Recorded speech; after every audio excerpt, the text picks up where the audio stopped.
Para aqueles que não me conhecem, meu nome é Marcos Santamaria, eu sou engenheiro de aplicação das indústrias TOSS. Então, primeiro contar para vocês uma rapidinha a história das indústrias TOSS. Esse ano a TOSS está completando 70 anos de mercado de ar-condicionado. Na verdade, ela nasceu em 1954, quando o seu José Daniel TOSS, junto com o cunhado dele, Mário Leperi, fundaram a Coldex em 1954. A Coldex foi fornecedora de peças para a geladeira Frigidaire, que foi a primeira geladeira fabricada no Brasil, peças para o aparelho de janela Springer Admiral, que foi o primeiro aparelho de janela no Brasil, e a Coldex foi um divisor de águas no mercado de ar-condicionado. Ali na década de 60, 70, tinha meia dúzia de empresas de ar-condicionados que faziam todo um projeto Turnkey, fazia projeto de instalação, comissionamento e tudo. Foi a Coldex que lançou os primeiros selfies de tamanhos padronizados no Brasil, de 5, 7,5, 10, 15 TRs. E com isso o mercado possibilitou o surgimento do mercado dos pequenos instaladores, porque daí eles já não tinham que estar construindo equipamentos, eles já tinham uma empresa da qual eles podiam comprar os equipamentos já prontos. Aqui vocês veem a Coldex em 1954, no bairro do Tatuapé, em São Paulo, e aqui você já vê a fábrica da Coldex em 1970, em Diadema. Para vocês terem uma ideia, essa fábrica tinha a segunda maior ferramentaria do Brasil, ele só perdia a ferramentaria das indústrias automotivas. Essa fábrica foi vendida para a Trane em 1972. O nome Coldex era tão forte no mercado brasileiro que a Trane entrou no Brasil comprando a Coldex e durante muitos anos manteve o nome Coldex Trane, para só depois tirar o nome Coldex. Então era a força do nome Coldex dentro do mercado brasileiro. Quando os sócios venderam a empresa para a Trane, eles tiveram que assinar um contrato que durante 5 anos eles não poderiam fabricar mais equipamentos de ar-condicionado. Montou com outra empresa fabricante de equipamentos de ar-condicionado. Durante 2 anos eles ainda trabalharam na Trane no Brasil, só que o seu Cosquino veio empreendedor muito forte. Quando foi em 1975, ele deixou, em 74 ele deixou a Trane, em 1975 ele montou a empresa Tropical. A Tropical foi a primeira empresa de difusão de ar do Brasil, a fabricar de forma seriada grelhas, difusores, dampers no Brasil. Isso em 1975. A Trox, que é líder mundial na difusão de ar, só veio para o Brasil cerca de 2 anos depois da Tropical já estar fazendo de forma seriada no Brasil dampers e difusores. Então, as indústrias TOSS hoje são divididas em algumas divisões. A divisão mais antiga, a Tropical, é a que cuida de toda a parte de difusão de ar. Então, nós temos aqui os difusores quadrados, jet noses circulares, difusão de piso, difusor de centro cirúrgico, grelhas, caixas de AV, atenuadores de ruído. Toda essa linha de difusão de ar faz parte da divisão Tropical das indústrias TOSS. Depois temos também uma divisão que é uma divisão de água quente chamada de Jellyfish. Essa divisão é responsável pela fabricação de bombas de calor, sejam elas para aquecimento de piscinas, como também para aquecimento de água sanitária para banho, com temperaturas de 55, 70 graus. Aqui nós também temos uma bomba de calor água-água, que vai ser um dos temas dessa apresentação, eu vou detalhar ela mais para frente. E, finalmente, nós temos as indústrias TOSS, que é a divisão de equipamentos de ar-condicionado comerciais e industriais. Então, dentro das indústrias TOSS, nós temos fancolete fan-coil, fancolete hospitalar, fan-coils, chillers, rooftops, selfies condensação a ar, condensação a água, escuritões. Fabricamos também equipamentos de alto fator sensível, conhecidos no mercado como equipamentos de precisão para data centers, tanto do tipo rooftop como tipo perimetral, que pode ser tanto de expansão direta como de água gelada. Fabricamos também equipamentos de alto fator de calor sensível para menores capacidades, do tipo split. Hoje a TOSS lidera o mercado de equipamentos wall-mounted para data centers. Temos alguns representantes clientes nossos aqui nessa apresentação. Fabricamos também equipamentos do tipo in-roll, para as data centers que não tenham piso elevado, você cria uma cortina de ar frio na frente dos servidores e capta o ar quente na traseira dos servidores.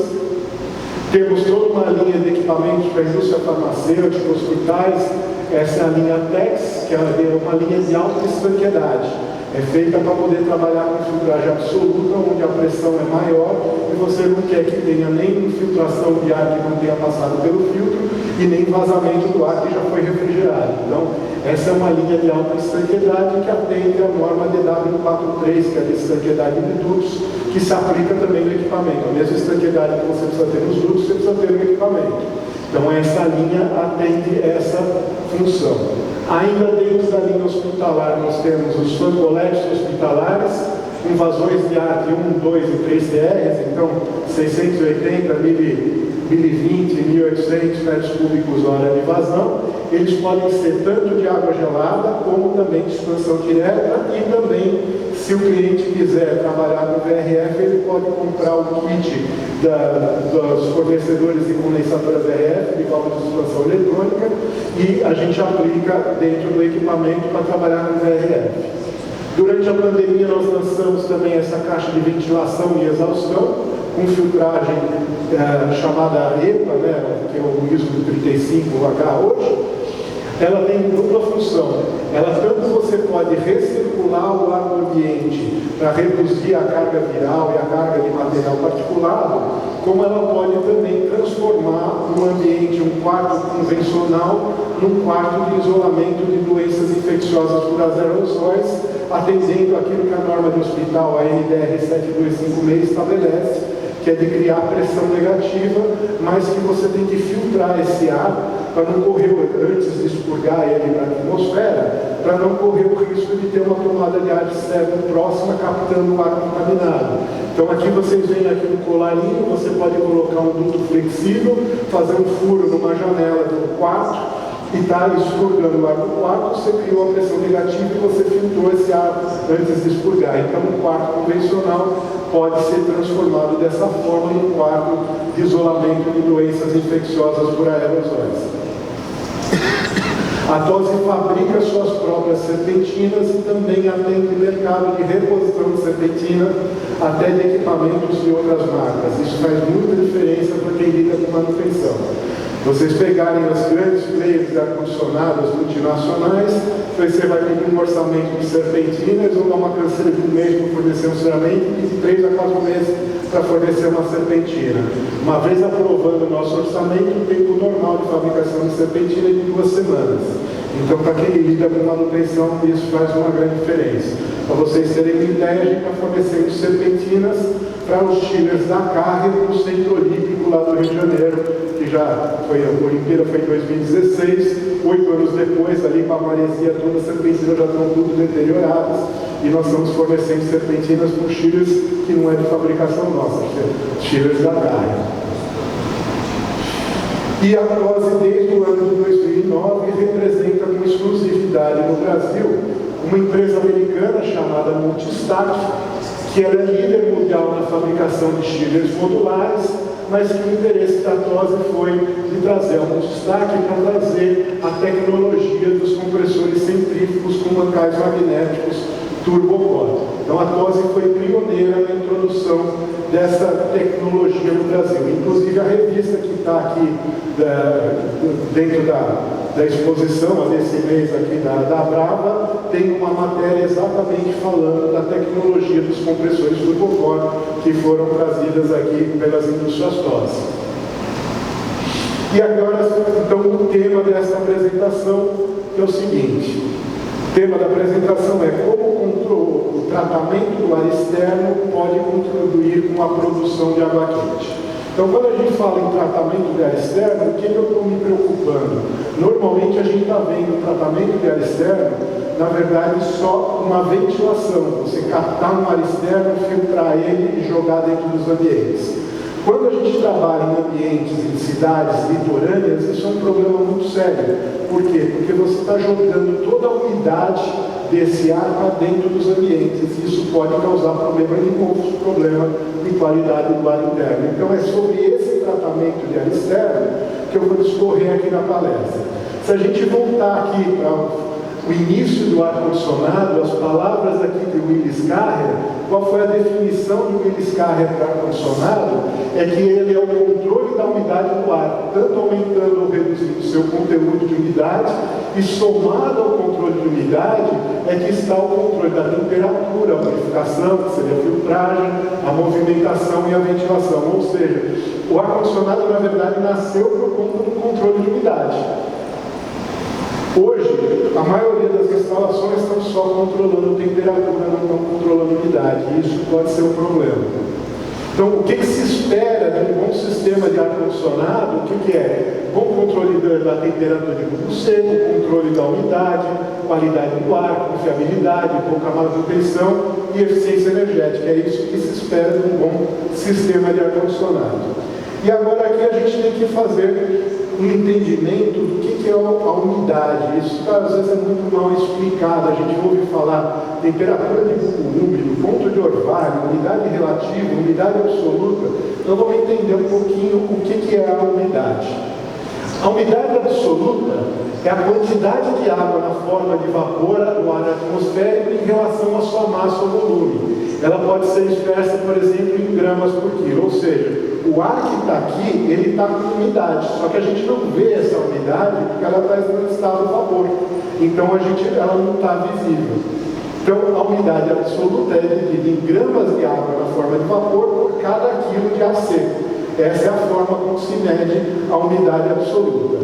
E o que é a umidade relativa, que é o que mais a gente ouve falar? A umidade relativa hoje está 30%, está muito baixa, vai dar problema, você tem que se hidratar muito. O que é a umidade relativa?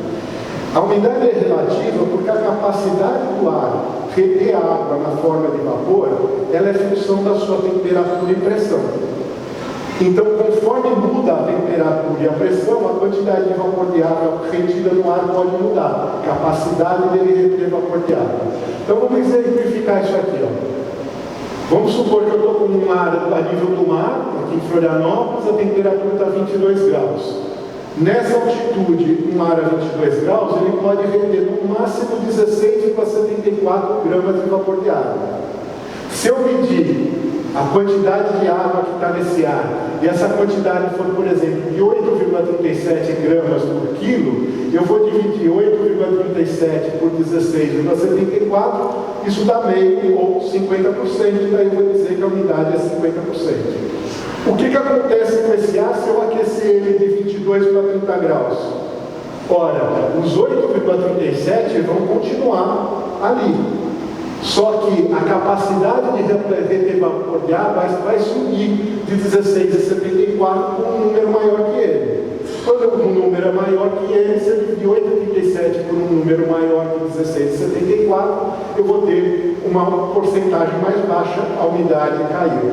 É o que acontece no nosso inverno, porque o que acontece? Durante a noite a umidade, a temperatura cai, o ar vai condensar, vai virar orvalho, e daí, conforme nosso sol ao longo do dia vai esquentando esse ar, a umidade relativa vai caindo, porque você atingiu a umidade absoluta da manhã cedo, conforme o ar vai aquecendo, a temperatura aumenta, ele passa a poder reter mais vapor de água, a umidade relativa cai. É isso que acontece no inverno, por isso que o ar fica seco em tardes quentes do inverno. E o ponto de orvalho é exatamente essa condição. Se eu aqui, ao invés de eu aquecer o ar, eu esfriar o ar, o que acontece? Eu vou chegar num momento que eu atinjo um ponto de orvalho e daí o ar não consegue mais reter água na forma de vapor. Se ele não consegue mais reter água na forma de vapor, o que vai acontecer? Esse vapor de água vai condensar e vai aparecer água na fase líquida. É o que acontece na serpentina de ar-condicionado. Ele atingiu uma temperatura de ponto de orvalho e ele condensa, por isso que você tem que ter o dreno na serpentina de ar-condicionado para ir embora esse condensado de vapor de água. E o ponto de orvalho é a temperatura na qual a umidade, a temperatura de bulbo seco, a temperatura de bulbo úmido são as mesmas e a umidade relativa é 100%, porque ele não consegue mais ter água na forma de vapor. Então aqui para... Aqui era para estar Florianópolis, eu esqueci de atualizar isso aqui. Mas são os dados de Vitória. O que acontece? Quando a gente vai fazer um projeto de ar-condicionado, a gente vai ver as condições termohigrométricas da localidade onde você vai fazer o projeto. Então, no caso aqui, a minha última palestra foi em Vitória, era para estar aqui com Florianópolis, eu esqueci de atualizar essa tabela. Mas, para ar-condicionado, você vai ver borracha e fundamentos, e você vai ver aqui cooling. Você vai calcular a carga térmica a partir deste dado. Então ele considera, por exemplo, para a Vitória, uma temperatura de 34,1 graus Celsius de bulbo seco e uma temperatura de bulbo úmido coincidente de 25 graus Celsius. Então você vai calcular a carga térmica baseado nisso. Só que quando você quer criar uma máquina para tratar o ar externo de renovação, você vai ver uma condição que é mais crítica do que essa, que é uma condição onde, apesar da temperatura de bulbo seco ser menor, ela está com mais umidade. Então você tem que ir na tabela, não nessa daqui de cooling, você tem que ir nessa tabela aqui de dehumidification, desumidificação. E aí você vai ver que o ponto mais crítico, o ponto de maior entalpia, o ponto de maior umidade, é quando você tem uma temperatura de ponto de orvalho de 26,2 graus, junto com uma temperatura de bulbo seco coincidente, que acho que aqui é 28,6. Na projeção ele sai meio borrado, mas aqui na tela eu consigo ver. É isso aí, 28,6 graus. Ou seja, então agora vamos pensar num hotel. Imagine o seguinte, eu tenho 100 apartamentos em um hotel e eu quero ter uma taxa de renovação de água ao redor de 70 metros cúbicos por hora por apartamento. Então vamos calcular qual é essa carga térmica de ar externo. Então aqui eu entro num software de psicometria, vamos pensar que eu quero manter um quarto a 23 graus com 50% de umidade relativa, eu tenho que baixar dessa condição aqui de pico, de desumidificação, para a condição de 23 com 50. Eu entro no software de psicometria e vou ver aqui, ó, resultado 84,91 kW, 24,16 TR de capacidade. Só que a máquina de ar-condicionado, ela não vai conseguir baixar a temperatura para 23 e a umidade para 50. Ou ela baixa a temperatura para 23 ou ela baixa para outra temperatura, mas ela não está controlando a umidade. Como é que você tem que fazer para controlar a umidade? Você tem que ver que 23 graus com 50% de umidade relativa resulta num ponto de orvalho de 12 graus. Isso quer dizer que eu tenho que primeiro baixar a temperatura para 12 graus, para depois reaquecer para 23 para ficar com 50% de umidade relativa.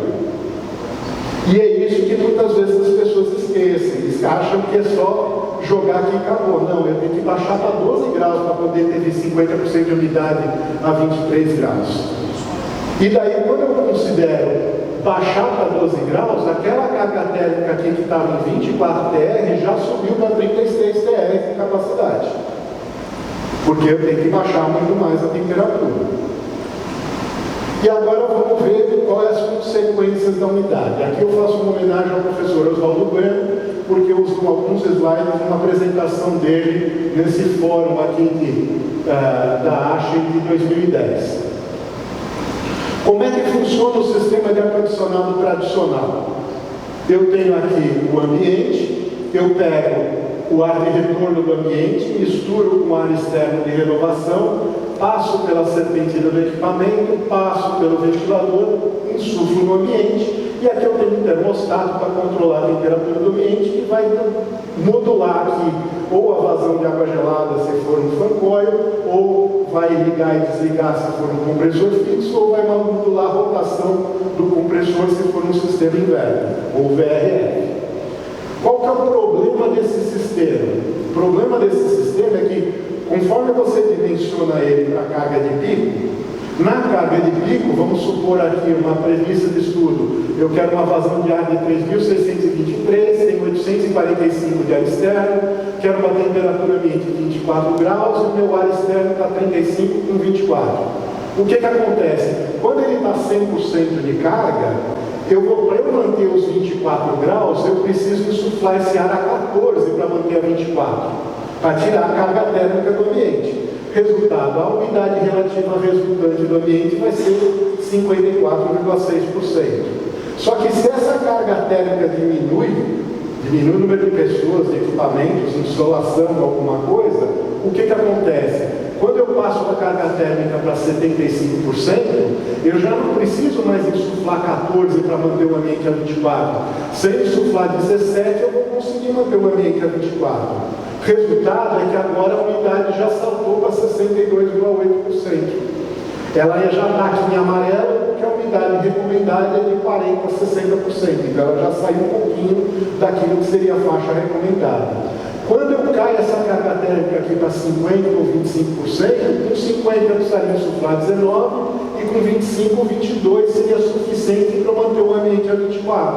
O resultado é que nessa condição, a umidade aqui vai para 72,1% ou 82,7%. Ou seja, a gente está controlando a temperatura do ambiente, só que o ambiente ficou desconfortável e insalubre porque eu estou com um excesso de umidade. O que se fazia então para controlar a umidade?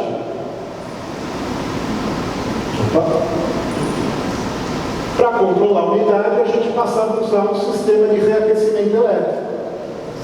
O sistema de reaquecimento elétrico, o que ele está fazendo? Ele está circulando uma carga, ele tem que aumentar a carga do ambiente para que a máquina trabalhe mais.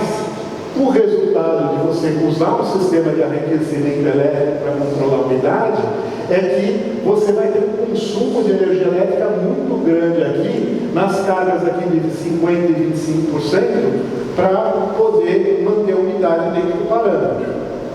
Como é que você pode melhorar isso? E daí é que vem a questão do que a gente chama DOAS, o tratamento do ar externo. É o que a gente chama de desacoplamento do calor sensível e calor latente. Matéria essa que eu aprendi com o próximo palestrante dessa noite, o engenheiro Francisco Dantas. O que você faz aqui? Você passa a trabalhar com equipamentos independentes. Os equipamentos que ficam nos ambientes, eles vão controlar somente a temperatura. E você vai controlar a umidade pelo ar externo de renovação, que é a maior fonte de umidade que a gente tem. A segunda fonte somos nós pessoas, ou se for uma cozinha, alguma coisa que você pode ter vapor, alguma coisa. Mas numa instalação de conforto, a principal fonte de umidade é o ar externo de renovação. Então, ao invés de eu ter um único equipamento em que eu misturo o ar de retorno com o ar externo para daí refrigerar, o ar externo eu já vou tratar ele antes de mandar ele ou diretamente para o ambiente ou mandar para o retorno do equipamento que vai fazer essa circulação. Eu posso trabalhar das duas formas. E daí eu vou controlar a temperatura do ambiente pelo equipamento que recircula o ar do ambiente e vou controlar a umidade pelo ar externo de renovação. Qual é a vantagem desse sistema? Então vamos lá, as mesmas premissas de estudo, mesma vazão de ar do ambiente, mesma vazão de ar externo de renovação, mesma temperatura ambiente, mesma temperatura externa, só que agora eu vou baixar esse ar externo de renovação para 12 graus, que era o ponto de orvalho de 23 graus com 50% de umidade relativa, como a gente tinha colocado ali na carga no software de psicometria. Quando eu faço o tratamento do ar externo e já mando esse ar desumidificado para o ambiente, olha o que acontece. Eu consigo, em qualquer uma das cargas aqui, 100, 75, 50, manter os ambientes dentro da temperatura e dentro da umidade, gastando muito menos energia do que se eu tiver que fazer isso com resistência de reaquecimento nas máquinas que recirculam o ar do ambiente. Então agora vamos comparar as três situações. Na primeira situação, no sistema convencional, eu diminuo meu consumo de energia conforme cai a carga, só que eu não controlo a umidade, eu torno meu ambiente um excesso de umidade, um ambiente insalubre. Se eu uso o sistema do reaquecimento elétrico, eu consigo manter a umidade dentro daquilo que eu quero, mas eu tenho um absurdo aumento no meu consumo de energia. Eu passo a ter mais consumo de energia em baixa carga do que em carga alta. Já quando eu trabalho dividindo, desacoplando o calor latente e o calor sensível, eu consigo continuar reduzindo o meu consumo de energia conforme cai a minha carga térmica e ao mesmo tempo manter a umidade dentro desses parâmetros. Isso é essencial para um caso, por exemplo, como um hotel. Qual que é o grande problema que a gente pega em hotéis, hospitais, na orla litorânea? Se você colocar uma caixa de ventilação para fazer a renovação de ar dos quartos, se o quarto está desocupado, eu só estou jogando umidade para aquele quarto, porque o resultado disso é formação de mofo. Os hotéis ficam gastando uma fortuna para combater o mofo, porque não tratam a causa do mofo, que é o ar externo de renovação que está sendo jogado com umidade para dentro dos quartos. E ali você tem, às vezes, um ou dois só caixas de ventilação para mandar para todos os quartos, e é só passar isso para um sistema que faça desumidificar esse ar. Mas a gente ainda pode melhorar ainda esse sistema. Então vamos ver o seguinte: existe um princípio que se chama Runaround Coil. Esse princípio é o seguinte: você trabalhar com ele como se fosse um loop. Imagina aqui que eu tenho um fan coil, eu tenho a serpentina do meu fan coil. Essa empresa americana, ela fabrica essas duas serpentinas interligadas por tubos de cobre, por fluido refrigerante, é um princípio chamado de heat pipe, e a hora que ela veste essas duas serpentinas antes e depois da serpentina existente, o que vai acontecer? Se a gente olhar esse fluxo aqui dentro dessa figura aqui na carta psicométrica, a primeira serpentina aqui desse equipamento vai fazer esse pedaço de redução da temperatura. A serpentina que já era existente do equipamento vai fazer esse resfriamento e desumidificação. E daí é que a grande mágica, o calor que essa serpentina absorveu do ar, ela vai transferir para essa terceira serpentina, e esse calor aqui, ele faz o reaquecimento, ou seja, eu consigo ter um processo de reaquecimento gratuito. Eu uso o primeiro calor para esquentar de volta depois que eu desumidifiquei, que eu condensei o vapor de água. Só que fabricar isso daqui, o Brasil ainda não está preparado para essa tecnologia, é um processo complicado e a cultura ainda não está fazendo isso, mas a gente pode fazer um sistema diferente. Qualquer fabricante de fan coil pode fornecer um fan coil com 3 módulos serpentinas e um módulo ventilador, seja POSA, seja qualquer um. Quer falar outra pergunta? Pode voltar o outro. Eu não estou enxergando o heat pipe lá na próxima transparência. Aqui, ó, tá vendo? Ele é um sistema de heat pipe aqui. Sim, não estou enxergando na próxima transparência. Essa aqui? Ele está fazendo aqui, né? Ele está fazendo aqui, tá. Tá vendo? Tá vindo aqui para cá. Ali o fluido está evaporando e vai voltando por dentro. Isso. Como é que a gente pode tropicalizar isso? Fazendo um fan coil com 3 módulos serpentinas e um módulo ventilador. Então imagina o seguinte, ó, eu tenho a minha vazão de 7.000 metros cúbicos hora, eu vou entrar com essa vazão aqui nessa serpentina do meio, depois essa água gelada ela vem para a primeira serpentina. Por que eu faço isso? A capacidade de desumidificação e a capacidade de resfriamento de uma serpentina é função da sua área. Quando eu aumento o número de filas, eu aumento essa capacidade. Só que a própria NBR 16401 fala que você não deve ter serpentina com mais de 6 filas, porque depois você não vai conseguir lavar elas. Então eu divido em 2 serpentinas de 6 filas, em vez de trabalhar com uma serpentina de 12. Quando eu tenho 2 serpentinas de 6, então, desta forma, afastadas para eu poder lavar, mas ela vai se comportar como uma serpentina de 12, isso permite com que eu possa reduzir a minha vazão de água e ter mais troca térmica do que uma vazão de água maior numa serpentina com menos filas. E daí, qual que é a grande mágica de trabalhar esse sistema? É você reduzir a vazão de água para que o ΔT dessas 2 serpentinas somados fiquem na faixa de 13 graus. Em vez de você calcular para 5,5, que é o padrão de mercado, para o ar externo eu vou calcular esse ΔT para 13 graus. Então, se eu entrar com água 7, eu vou estar com água 20. Aqui no caso deu 20,7, ao redor de 13 graus. Qual que é a grande mágica aqui? É que agora, se eu estou entrando com um ar, um ponto de orvalho de 26,2, temperatura do seco de 28,6, e eu vou passar na primeira serpentina que pegou a água gelada daqui, essa água estava 11,5. Eu vou esfriar, a temperatura entre as 2 serpentinas vai ser de 16,1. Eu passo pela segunda serpentina, essa água 7 vai ser capaz de esfriar esse ar que antes estava 28,6, esfriar esse ar para 9 graus. Ou seja, eu trouxe o ponto de orvalho desse ar para 9 graus Celsius. Só que agora eu estou com um ar a 9 graus Celsius e eu estou com uma água a 20. Então, se eu pegar essa, você garantir a não formação de mofo dentro dos quartos. E ao mesmo tempo que esse ar baixou de 9 para 19, subiu de 9 para 19,2, agora a água acontece o contrário. Se antes ela estava 20,7, agora ela caiu para 18,3. Isso vai diminuir a carga térmica para o chiller, porque agora ela vai mais fria para o chiller do que se ela fosse direto para o chiller, a 20,7. Então, essa é a parte da palestra referente ao tratamento do ar externo. A próxima parte da palestra é como isso pode contribuir com a produção de água quente. Se a gente fizer um cálculo de carga térmica, normalmente, em geral, hotéis, hospitais, não sei o quê, a gente vai ver que em lugares quentes e úmidos, a carga térmica de ar externo é em torno de 30% da carga térmica total.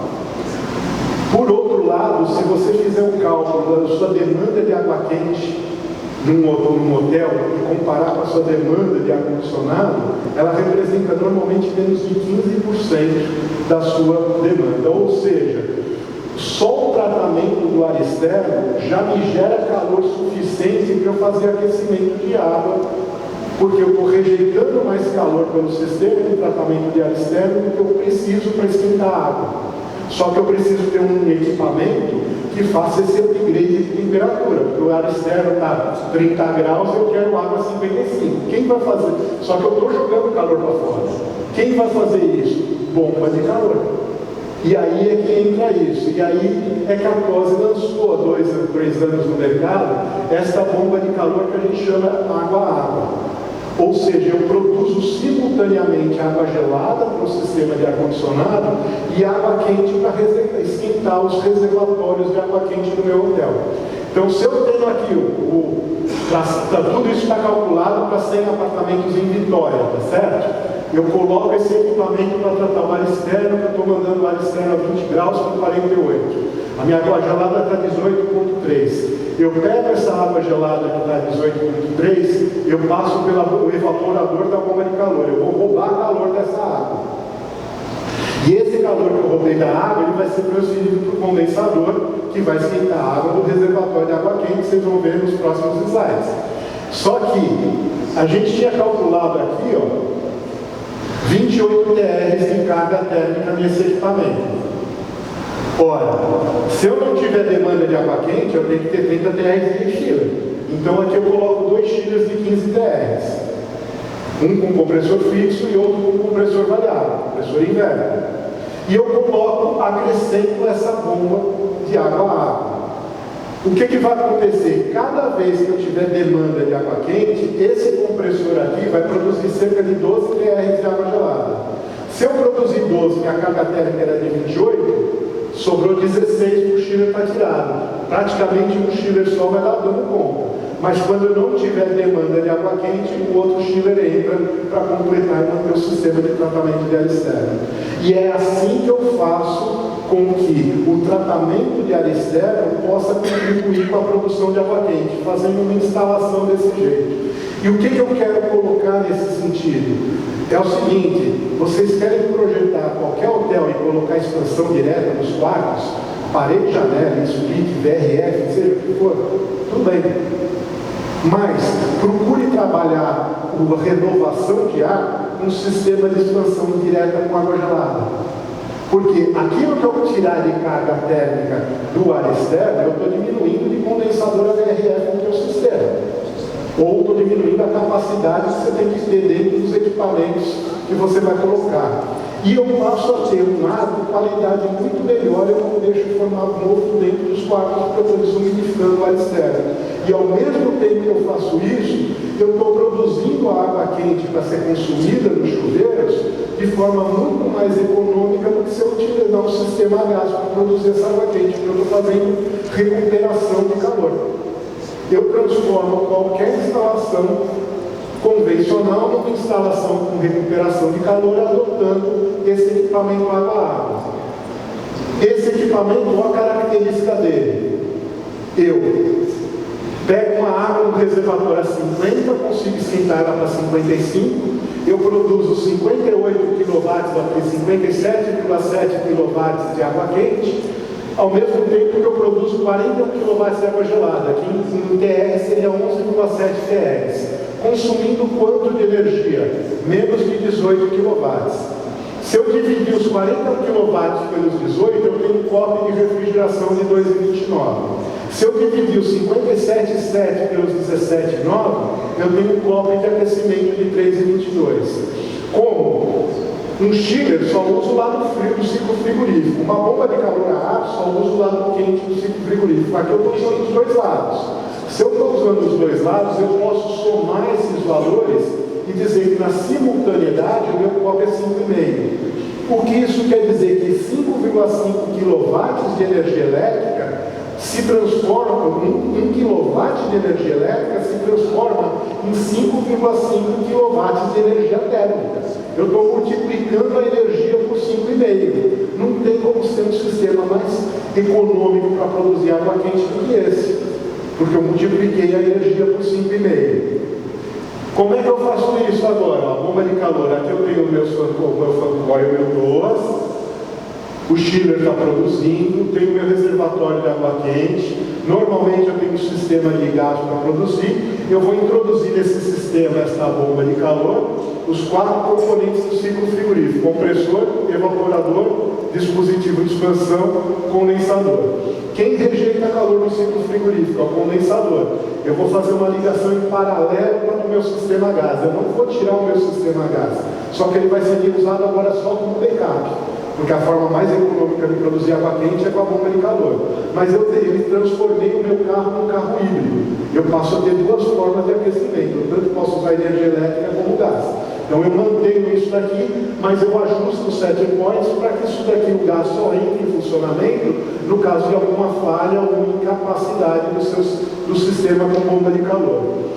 E aqui eu estou roubando o calor daqui da água gelada, o ciclo frigorífico transforma esse calor para cá e estou produzindo água quente. Agora vamos ver como é que isso se transforma em números, tá? Vamos pensar o seguinte, ó, 1 kW de energia elétrica custando 60 centavos, essa apresentação eu faço no Brasil inteiro, então os números vão viajar de um lugar para outro, são números médios. Então, gás natural, 1 metro cúbico, 4,32, GLP, 1 kg, R$7 o quilo. Cada um tem o seu poder calorífico. Se eu faço uma regra de 3 aqui, eu converto todo para a mesma base, quilowatt-hora.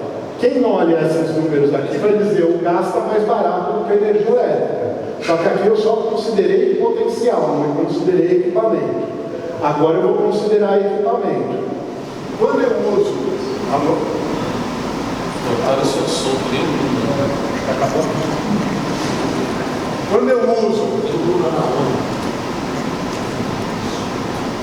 Quando eu uso resistência elétrica, seja de um chuveiro elétrico, a resistência do boiler, 1 kW de energia elétrica vai me dar 1 kW de calor. Então, o meu custo do quilowatt térmico é o mesmo custo do quilowatt elétrico, 60 centavos que eu tinha estipulado aqui. Quando eu uso uma bomba de calor a ar, o COP de aquecimento dela varia ao longo do ano, porque ela depende da temperatura externa. Quanto mais quente, maior o COP da bomba de calor, quanto mais frio, menor o COP. Na média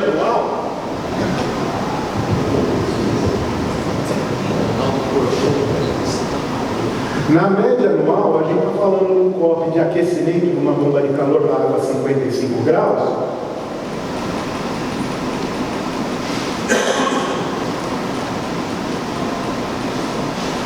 Nós estamos falando em 3,14 kW de energia térmica para quilowatt de energia elétrica. Então, o meu quilowatt térmico eu tenho que dividir os 60 centavos por 3,14 e caiu para 19 centavos. Quando eu uso uma bomba de calor água-água, que eu aproveito os dois lados do ciclo frigorífico, eu vou dividir os 60 centavos pelos 3,22, que é o COP de aquecimento, mas eu ainda tenho que descontar desse valor o que eu vou economizar no chiller. Porque se eu estiver produzindo água gelada, o Chile vai diminuir a sua capacidade de seu consumo de energia. Suponha que na instalação eu tenho um copo de 4,40 de refrigeração. O resultado é que o meu quilowatt térmico agora passou a custar menos de 10 centavos. Já do lado do gás, esse valor aqui não considerava a eficiência do equipamento.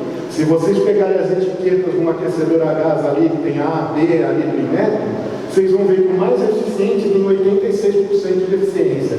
O que isso quer dizer? Que no poder calorífico do gás, somente 86% esquentou a água, 14% foi perdido.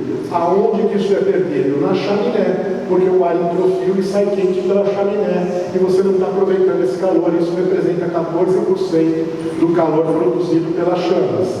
Resultado, aqui subiu para 45%. Resultado disso daqui, quando eu migro um sistema de aquecimento de água a gás para uma bomba de calor a ar, o meu consumo de energia elétrica vai ser em torno de 30% a 40% do que eu gastava com gás para aquecer a água. Quando eu vou para essa bomba de calor a água, que eu uso os dois lados do ciclo frigorífico, isso cai para em torno de 15% a 20% do que eu estou gastando com gás para aquecer a água, o quanto eu vou gastar de energia elétrica para esquentar a água com uma bomba de calor a água. Aqui eu vou mostrar rapidamente os números já estourou meu tempo, do Hotel Marriott de Guarulhos. Aqui eu atualizei todos os dados com tarifas do Hotel Marriott de Guarulhos. A expectativa era de gastar 19% do gás. Num estudo mais apurado mês a mês, a gente calculou aqui o consumo de gás ao longo de um ano e mês a mês quanto ia gastar de gás, de energia elétrica nas bombas de calor, tudo isso, a economia foi estimada aqui em 67,2%. Aqui vocês veem a instalação, a gente até colocou um BTU-meter para medir o quanto estava sendo produzido de água quente, e aqui vocês veem o que aconteceu depois disso, comparando 180 dias, de 8 de fevereiro a 7 de agosto de 2022, com os mesmos 180 dias do ano de 2023. Meu consumo de gás em 2022, aqui nesse período, foi de 35.908 metros cúbicos, isso caiu para menos de 3.343 metros cúbicos. Em compensação, eu passei a ter um custo de consumo de 96 kWh de energia elétrica nesse mesmo período. Trazendo isso do ponto de vista financeiro, o que acontece? Em 2022, só com gás 31 por mês, isso caiu para 9.000, eu tive uma economia mensal de R$21.800 no aquecimento de água. Qual foi o investimento em equipamento e instalação de R$300.000? Resultado disso daqui, 14 meses para você pagar essa migração. Então, era isso que eu queria apresentar para vocês. Muito obrigado pela atenção de todos.